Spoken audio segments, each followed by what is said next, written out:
Welcome to the deep dive. We've just processed a really an incredible stack of material that explores a radical shift in how we view wealth creation. Yeah, We're zeroing in on the writings of Wallace D. Wattles, which are, incredibly influential but also pretty controversial. absolutely. Our mission today is to give you a shortcut to understanding a philosophy that basically claims everything you thought about work and struggle. Mm, It's all completely upside down. it is. We're challenging, we are really challenging the fundamental economic creed of the last 200 years. It feels like it. Wattles argued that we are, in a way, hypnotized by this myth of labor. And the core idea is so simple, it's devastating. What is it? He says, you do not get rich by doing certain things, but by doing things in a certain way. Ah, that certain way. Exactly. And we need to unpack what that certain way means Yeah. because it really does require a complete mental overhaul. Yeah, and that's the central paradox, isn't it? The world still worships sweat, the noble grind, sheer exhaustion. We wear burnout as a badge of honor. We do. We've built entire societies around it.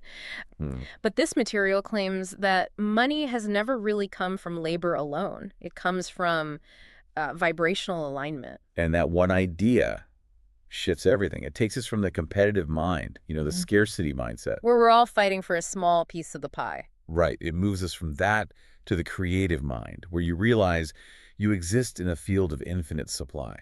And the most revolutionary point he makes is that struggle. The very act of struggling is the frequency that actually repels wealth. Okay, so if the grind is a myth, we've just knocked out the entire foundation of modern economic thought. Pretty much. That leaves a huge vacuum. So let's start with that illusion of labor, because I think that's the hardest pill for anyone who's ever had a job to swallow. It is. We're taught that fortune only lives in long hours and, aching hands. And Wattles, he looked at his world, which was just full of factory workers doing these insane 16-hour days for almost nothing. And he saw the contradiction. He concluded that labor, when it's disconnected from faith or a clear purpose, just becomes friction. Friction, I like that. So it's motion, but not creation. Exactly. It's like a car spinning its tires in the mud. You're burning a lot of fuel, making a lot of noise, but Yeah. you're not going anywhere. Society glorifies that exhaustion, but that strain just signals you're fighting the current. I have to push back a little here, though, because that can sound incredibly privileged when you first hear it. Of course. What about the single parent working 3 minimum wage jobs just to keep the lights on? Are we saying their poverty is just them thinking against the flow? How does Wattles address that very real, very necessary physical struggle? And that is the absolute critical question. He's not saying physical work isn't necessary. What he's saying is that the work is the channel, not the source. Okay, unpack that. The channel, not the source. He argues that wealth is mental causation first. So that parent working 3 jobs is doing necessary physical labor, yes.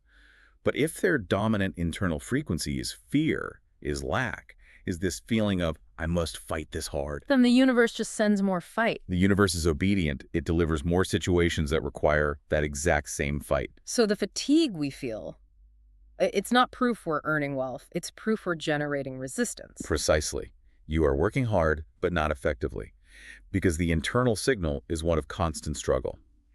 The shift, according to Wattles, is to change the quality of the labor. The quality. You work to express the definiteness of your vision, not just to escape poverty. Okay, that clarifies things. So if labor isn't the real engine, what is? What mechanism does he propose takes its place? Well, this is where it gets a little metaphysical.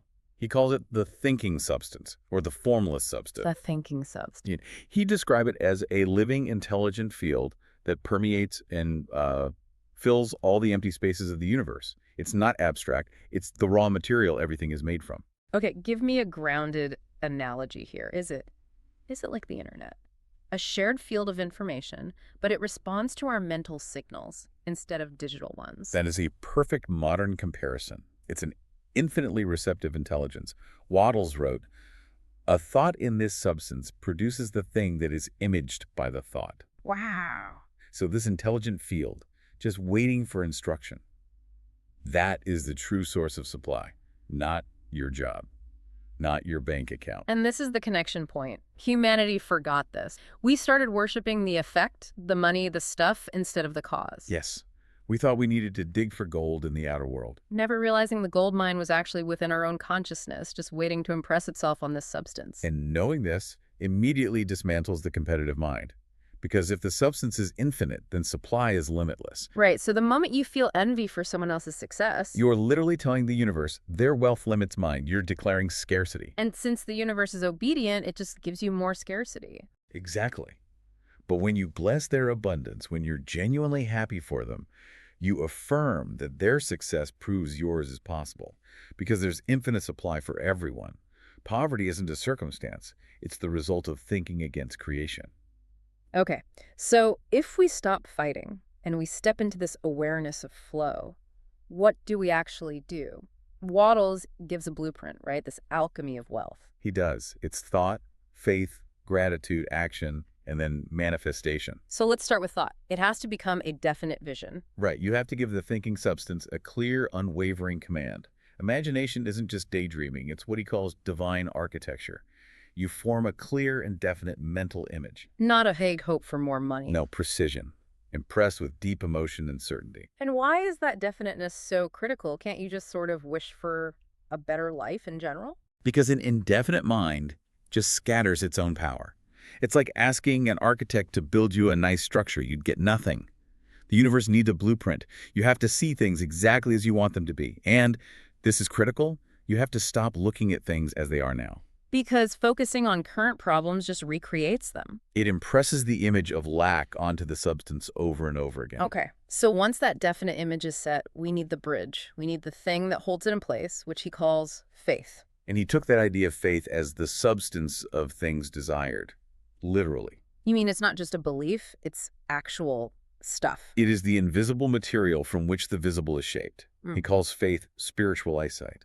It's the vision that sees the end result is already complete, even if physical evidence is delayed.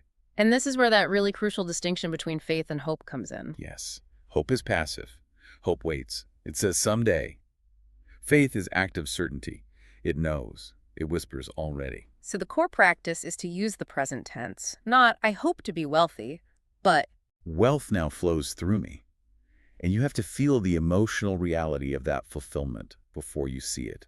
That feeling is the substance. and then comes the frequency lock, which is gratitude, the magnetic key. Gratitude is the great accelerant. It's more than just being polite. It is the cause of abundance, not the effect of it. The grateful mind is always fixed on the best, and so it tends to become the best. It's impossible to be grateful and think about lack at the same time. You can't. They're opposite frequencies. And we tend to postpone it, right? We say, oh, I'll be thankful when I get the money. But the material says waiting just pushes it further away. It's just physics, not some kind of punishment. Every word of resentment, every complaint about your current situation, it just sends a signal of lack and it constricts the flow. So gratitude, especially for the possibility of what you're creating. Proves your unwavering faith to the universe. It accelerates everything. You have to turn your complaints into creations. All right, so we have the mental blueprint, the vision, we have the certainty, the faith, and the high-frequency gratitude. This brings us back to action. What does acting in a certain way actually look like day to day? Action becomes the channel through which wealth appears. It is not the generator of the wealth. Okay, that is a huge distinction. It is. This is acting in a certain way. You work as the infinite works. Calmly, precisely, without fear of loss or doubt of the result, the infinite never rushes. So all that frantic, effort-based movement, the fear-driven sprint to reply to every email immediately, that's just more friction. That frantic motion produces scattered results because the intent behind it is panic. But action taken from a place of settled faith that carries immense power. More than years of undirected labor. Absolutely. Because the law responds not to your motion, but to the meaning and the conviction behind it. Yeah. You move not because you're afraid of failing, but because you are expressing the certainty of your success. Which leads to the ultimate goal, which is this effortless stream of supply. It's all about being in the flow. Yes, and Wattles was adamant about this. Wealth is a river. It has to circulate. It's not a reservoir that you guard. The moment you hoard out of fear, the flow stops. The current stagnates. Yeah. The less you cling, the more the universe trusts you with increase. The more you give, the more you overflow. You are the riverbed, money is the water. That's it, exactly. You have to circulate life wherever you go. Give more energy, more clarity, more kindness, more beauty than you take from any interaction. That ensures life increases for you because you're participating in creation itself. So what does this all mean for you listening today? The material basically concludes you're not here to earn a living, you are here to give life. Mm, And when you stop fighting the current, the effort stops. And yeah. you become the current. The final synthesis is that the highest prosperity isn't the coin. It's the experience of vibrational coherence, that feeling of being in perfect alignment with the creative source. So Wattles distilled it all down. He did. Think creatively. Hold faith as substance. Give gratitude a voice, and circulate life with purpose. When you operate that way, money, it ceases to be a struggle. It becomes a natural echo of your internal certainty. And here's a final provocative thought for you to explore. The true currency of the universe is life itself awareness. Money is only its shadow. If you chase the shadow, you will labor and you will stay tired. But when you honor the light, that source of thought and awareness within you, the shadow of wealth follows you effortlessly. So which path will you choose today?